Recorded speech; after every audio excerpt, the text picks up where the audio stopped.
Fusion reaction होते हैं। और हम ये भी जानते हैं कि ये फिजिक्स के लॉ ब्रह्मांड की उत्पत्ति यानी कि बिग बैंग के कारण बने हैं। और इसी फिजिक्स के लॉ के कारण बिग बैंग के बाद सबसे पहला ब्रह्मांड का अणु यानी कि हाइड्रोजन बना, उसके बाद सब एटम्स बने, उसके बाद तारे जिनको ग्रेविटी ने जकड़ा, और फिर मिल्की वे गैलेक्सी जैसी कई सारी गैलेक्सीज बनी, जिन गैलेक्सी में बहुत सारे स्टार सिस्टम बने, जिसमें से हमारी गैलेक्सी एक है। और उसका परिणाम हमारा ये सोलर सिस्टम है, जिसमें जो हमारा सन है वो पृथ्वी पर होने वाले सडन क्लाइमेट चेंज के लिए जवाबदार है। और पिछले कुछ सालों से होने वाला ये क्लाइमेट चेंज उस सिविल वॉर के लिए जवाबदार है। और वो सिविल वॉर मेरे क्लाइंट को ऐसे बद से बदतर हालात में डालने के लिए जवाबदेह है।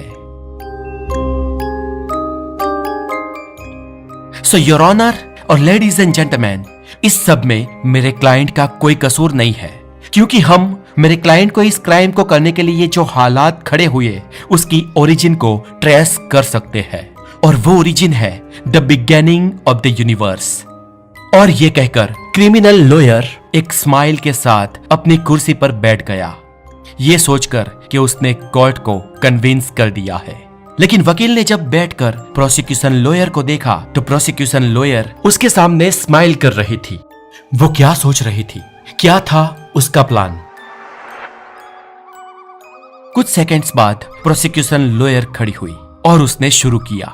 Ladies and gentleman and your honour, defence lawyer ने बहुत ही बखूबी से एक फिलोसॉफी को हमारे सामने पेश किया है, जिसे कहते हैं कॉजल डिटर्मिनिज्म। मतलब कि दुनिया में कोई भी चीज किसी ना किसी कॉज की वजह से होती है, और अल्टीमेटली किसी भी घटना, किसी भी चीज के वो कॉज लॉज ऑफ फिजिक्स से जोड़े जाते हैं। लेकिन असल में ये फिलोसॉफी और ये बात इतनी सिंपल भी नहीं है। जिन लॉ ऑफ फिजिक्स को हम समझते हैं वो हमेशा किसी एक्शन का ऑलवेज पर्टिकुलर ही रिएक्शन होगा ये निर्धारित नहीं करते हैं। कियोस थियरी कहती है कि एक छोटे से छोटा एक्शन भी भविष्य में होने वाले सभी परिणामों को बदल सकता है। हम आज से 2-3 महीने के बाद का मौसम क्या होगा या बारिश होगी या नहीं, ये कभी भी प्रिडिक्ट नहीं कर सकते हैं। और ऐसे ही हम किसी भी व्यक्ति की लाइफ साइकिल को प्रिडिक्ट नहीं कर सकते हैं। और इसका मतलब यह है कि कुछ भी निश्चित नहीं है, नथिंग टू बी सर्टेन। और इसीलिए पृथ्वी पर जियोग्राफिकल चेंज होने की वजह से किसी पर्टिकुलर प्रदेश में राइट्स या दंगे होंगे ही, इसे परफेक्टली कभी भी प्रिडिक्ट नहीं किया जा सकता है। ऐसे में हो सकता है कि कोई देश मिलजुल कर, बांट कर, कुछ समय के लिए कम खाकर भी भाईचारे से भी अपना गुजारा कर सकता है, और कोई देश कोई और रास्ता भी अपना सकता है। Nothing is predicted. Your honour, इन सब बातों को अभी अगर हम साइड में भी रख दें, फिर भी इस दुनिया की जो सबसे बड़ी मिस्ट्री, सबसे बड़ा रहस्य है, वो है इंसान का दिमाग। इंसान के दिमाग में क्या चलता रहेगा वो किसी को भी, इवन उस व्यक्ति को खुद को भी नहीं मालूम। कोई एक ही परिस्थिति में दो अलग अलग व्यक्ति उस एक परिस्थिति के हिसाब से अलग अलग डिसीजन लेते हैं। इसलिए योर ऑनर, कुछ भी सर्टेन नहीं है। और इसीलिए मैं ये मानती हूँ कि फ्री विल एग्जिस्ट करती है और इंसान अपना डिसीजन खुद लेता है। और हमारी अदालत में मौजूद इस मुजरिम के पास चॉइसेस थी।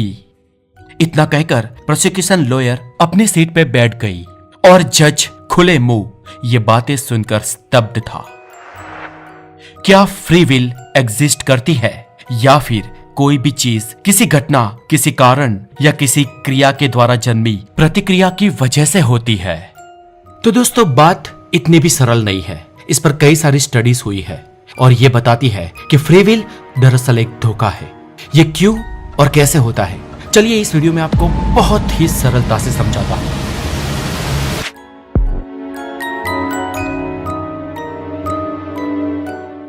दिवाली के बाद मैं कुछ समय बाहर घूमने के लिए गया था। उसके बाद घर आते ही देखा तो बहुत सारा काम पेंडिंग था। मुझे आपके लिए कुछ वीडियो, कुछ प्रोजेक्ट भी ले आने थे, जिसमें मैंने प्रीवियस वॉइस ओवर जो करे थे वो भी अभी पूरे करने बाकी थे। ऊपर से मेरे व्लॉगिंग चैनल को फिर से शुरू करने का एक अलग टेंशन। और इस सब के बीच मुझे एक ख्याल आता है कि मैं आप सबके लिए फ्री विल पर वीडियो बनाऊं। और अब मैं ये सोच रहा हूं कि ये वीडियो बनाना वाकई मेरी फ्री विल है या ये पहले से डिसाइडेड था। फ्री विल यानी कि मुक्त रूप से हम जो कुछ भी कर सकते हैं या जो कुछ भी करना चाहे उस पर हमारा संपूर्ण नियंत्रण या हमारी संपूर्ण इच्छा। लेकिन क्या हमारी ये इच्छा वाकई में हमारी अपनी होती है या पहले से निर्धारित होती है? इन शॉर्ट कहूं तो आप जो कुछ भी करते हैं, जो कोई भी डिसीजन लेते हैं, वो क्या आपके अपने हैं? अगर मेरा ही उदाहरण दूं तो फ्री विल पर वीडियो बनाना ये मेरी अपनी स्वतंत्र चॉइस थी या ऐसा नहीं था? आप सोचोगे कि क्या बात कर रहे हो हितेश भाई, आपने वीडियो बनाई है तो आपकी ही इच्छा होगी ना। लेकिन दोस्तों, वाकई में ऐसा नहीं है। सच्चाई जो हम समझते हैं उससे परे है। जितना हम जानते हैं वो बस एक ड्रॉप है, एक बूंद है, और जो हम नहीं जानते वो समुद्र है। इस बात को समझाने के लिए बकायदा एक एक्सपेरिमेंट हुआ है जिसे कहते हैं लिबर्ट एक्सपेरिमेंट। साल 1980 में बेंजामिन लिबर्ट नाम के एक व्यक्ति ने एक प्रयोग किया था।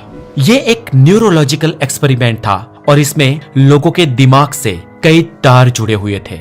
जैसे ईईजी मशीन होती है ना, ऐसे ही इस एक्सपेरिमेंट में उसमें हिस्सा लेने वाले लोगों के सामने एक बटन रखा होता था और ये वैज्ञानिक उन लोगों को कहता कि आपका मन करे, आपके अंदर से इच्छा हो, तब इस बटन को दबाना है। जब तक आपको इसे दबाने की इच्छा नहीं होती तब तक इस बटन को नहीं दबाना है, उसे रहने देना है। और इस पूरे एक्सपेरिमेंट को जो ईईजी मशीन दिमाग के वेव्स को मेजर कर रही थी उसका एक ग्राफ बन रहा था और वैज्ञानिक सारे ऑब्जर्वेशंस को नोट कर रहे थे। और इस एक्सपेरिमेंट के पूरे होने के बाद इसके जो रिजल्ट थे वो वाकई में चौंका देने वाले थे। इस एक्सपेरिमेंट ने फ्री विल में मानने वाले लोगों के विचारों की धज्जियां उड़ा के रख दी थी। दोस्तों, आमतौर पर हर कोई इंसान, चाहे वो आप हो, मैं हो या कोई भी, वो यही सोचता है कि अगर हम कोई डिसीजन लेने वाले होते हैं तो हम पहले उस डिसीजन को लेने का कॉन्शियसली सोचते हैं, यानी कि हमें जो करना है वो विचार के रूप में हमारे दिमाग में पहले आता है और इसके बाद हमारा दिमाग उस डिसीजन के लिए अकॉर्डिंगली ब्रेन को और उससे फिर बॉडी को ये संदेश भेजता है और फिर वो एक्शन लिया जाता है। जैसे कि कोई भाषा या कोई शब्द को बोलना या कुछ उठाना या कुछ गिराना या कुछ रख देना या किक करना या ड्राइव करना, जो कुछ भी हो।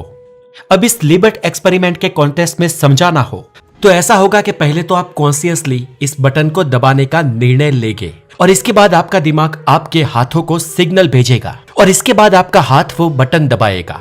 ये प्रोसेस क्रम वाइज कुछ इसी तरीके की होनी चाहिए, हाँ या ना दोस्तों?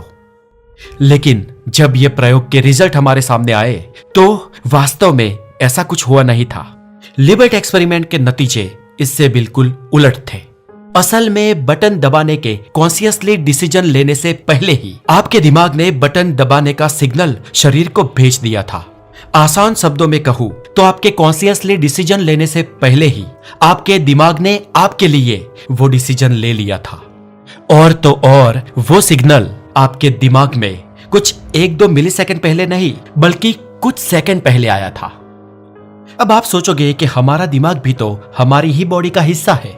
जी हाँ, बेशक है, मैं दिमाग को बॉडी से अलग बिल्कुल नहीं मान रहा। लेकिन इस एक्सपेरिमेंट से एक प्रश्न उठता है कि कॉन्शियसली डिसीजन लेने से पहले दिमाग में ये सिग्नल आया कहां से? अगर हमारे दिमाग ने ये कॉन्शियसली डिसीजन लिया होता और फिर एक्शन होता तो हम मानते कि ये फ्री विल है। लेकिन यहां तो हमारे डिसीजन लेने से भी पहले दिमाग को ये सिग्नल मिल चुका था। अब दोस्तों, अगर हम ये मान लें कि ये सिग्नल कहीं ब्रह्मांड में से, यूनिवर्स में से आया है, जैसे कि आस्तिक लोग ये कह सकते हैं कि इसे ऊपर वाले ने, बनाने वाले ने या गॉड ने भेजा होगा, ये सब कुछ प्री प्लान होता है। जबकि कोई साइंस में यकीन करने वाले लोग ये कह सकते हैं कि ये क्वांटम फिजिक्स का कोई अनसुलझा रहस्य हो सकता है, क्योंकि हमारा दिमाग और हम इस यूनिवर्स से जुड़े हैं, इसलिए हो सकता है कि क्वांटम फिजिक्स के माध्यम से शायद ये